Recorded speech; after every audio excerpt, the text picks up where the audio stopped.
Hey there folks, it's Brian Gormley again with another edition of Where in Greater DC.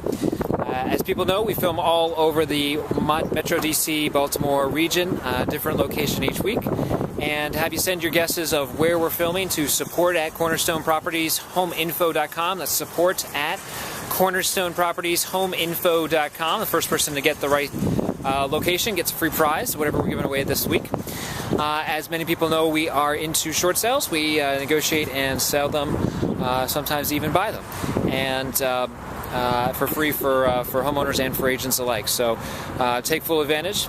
Today we're talking about the tax incentives for doing a short sale. As most people know, at the end of this year, there is an expiration, a sunset provision in the Mortgage Debt Forgiveness Act in 2007 that basically allows a homeowner who's doing a short sale, actually for a foreclosure as well, to have the debt that is considered cancellation of indebtedness, the debt that's forgiven, that the lender chooses not to pursue after a short sale, to not have any tax liability on that. So to take a step back, let's say you owe $100,000 and you do a short sale, or a foreclosure for that matter, and the bank nets $60,000. So there's a $40,000 deficiency. That's considered income. If the lender waives it and chooses not to pursue it, that's considered income. You get a 1099 in the mail at the end of the year. Under the 2007 legislation, you have if it's a primary residence and it's purchase money, or it's refinances or refinance of purchase money, that $40,000 of income is not taxable. Okay, so that's a good thing, right? That's a very good thing. People have gotten tax break for doing a short sale, or for that matter, a foreclosure. And it's a real hardship for a lot of people if that would be considered income, right? Because most people doing a short sale or foreclosure don't have any money. I mean, it's sort of the point. If you had money, you wouldn't be in a foreclosure situation. It's a general rule of thumb. So, where does that leave us? If the provision is expiring, what happens to all these people? Are they suddenly going to get taxed? Well, I would respond in two ways.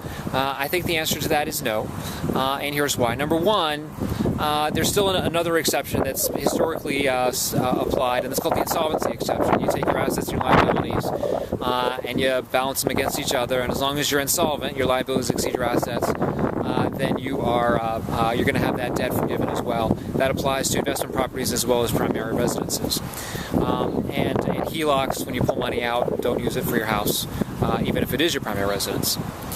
So that's a good thing. Most people are tax law insolvent, and they'll still fall in that category, so they won't have any taxable income.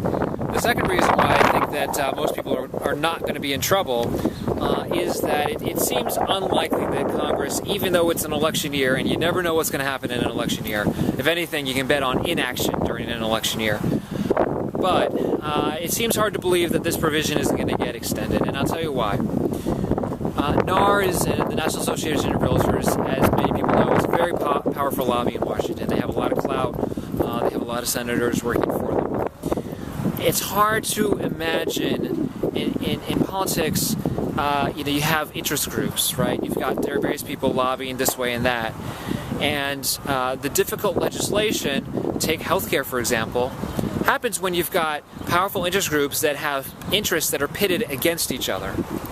In this case, you've got NAR, which is a centralized lobbying group, is very powerful, lobbying for, or they should lobby for, you would expect them to lobby for, an extension of that tax break.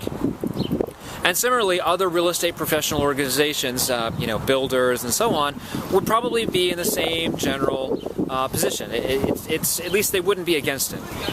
And that's the thing. It seems hard to believe that any structured group, any organized group would be against extending that tax credit, that tax deduction, if you will, exemption.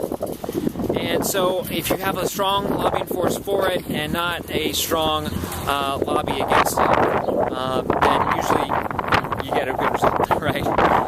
And so it seems really far-fetched, particularly given all the foreclosure activity that's still going to persist, all the short sales are going to continue for the next, say about 2 years, that the need still isn't there. And I think there's going to be a significant backlash if that provision is extended. The only argument I think that is out there that really serves to counterbalance it is the general budget, right? If people are really tight, if I say people, I mean the government, the federal government is really tight, then on money, then this is an easy provision to sort of let sunset, or easier, because it doesn't require any enacting of additional legislation. And so, depending on who's in the Oval Office, you could see how this could be a revenue-raising tool in the sense of there's no deduction, and so you're not spending money, if you will, if you're thinking about from the IRS standpoint on a deduction for a broad swath of the population. That said, it just seems so far-fetched that we're not going to get at least one extension for at least another year, for short sales. So we'll see. It's an election year. You never know what's going to happen.